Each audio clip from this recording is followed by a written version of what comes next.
Our CBN News chief political analyst David Brody is with us now from Washington.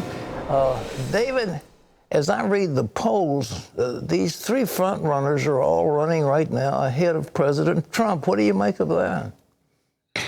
They are, and it's something that President Trump has to be very concerned about. It's not just Elizabeth Warren, it's not just Biden, it's even Bernie, which means that something is out there in the country and something is percolating. And I think Elizabeth Warren is tapping into that more than any other candidate.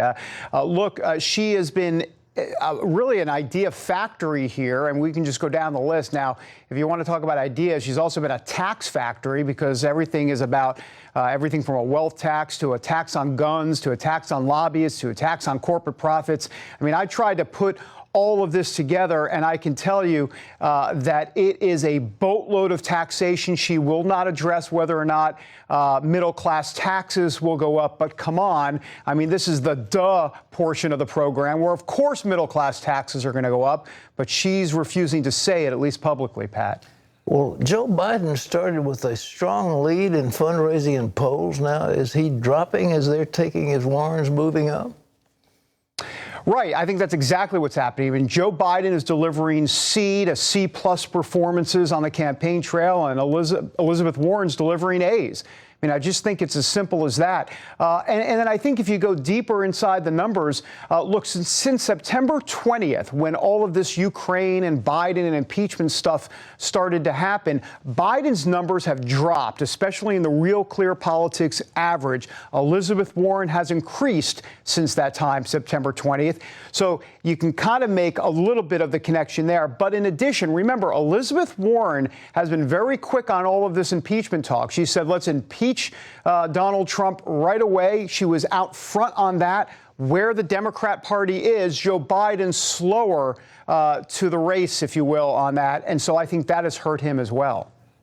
Coming into a general election, they feel that Biden is probably more electable than some of the more leftist-oriented, like Kamala Harris and Bernie Sanders, who is an avowed socialist. What do you think in a final matchup between them? Well, you know, it's interesting, Pat. I was talking to some Democrat leaders within the community just this morning, and they were saying that there is concern that Elizabeth Warren may not indeed be electable enough. They are hoping, these are Democrats speaking, Pat, they're hoping that Elizabeth Warren will start to make the case if she's the nominee.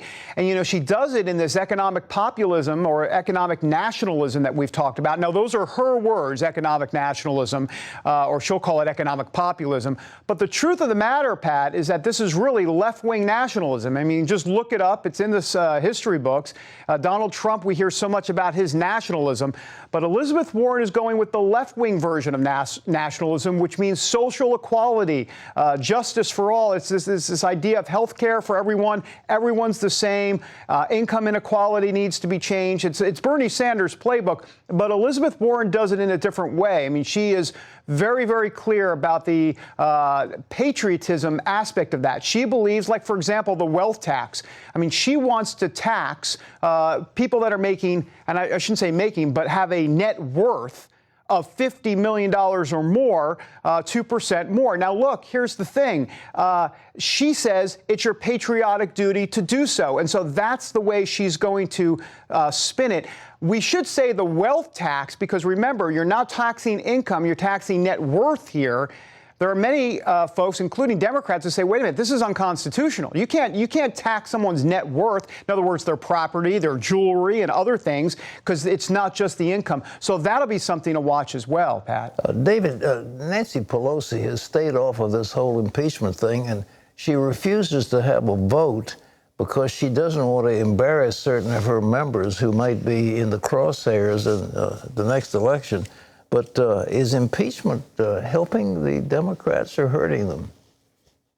Well, I think for now it's helping them. I mean, just look at some of the polls. This Fox News poll is a pretty devastating poll for the president. 51% of Americans want him impeached and removed from office. That's a Fox News poll, and I know a lot of folks are questioning the methodology of the poll. They do interview or talk to more Democrats and Republicans, but it's still a warning sign.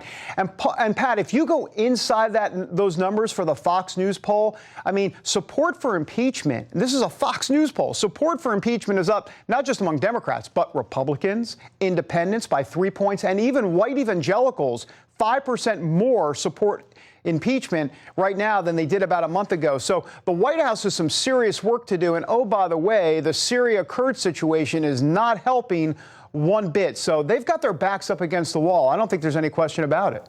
David, thank you for your analysis. We look forward to having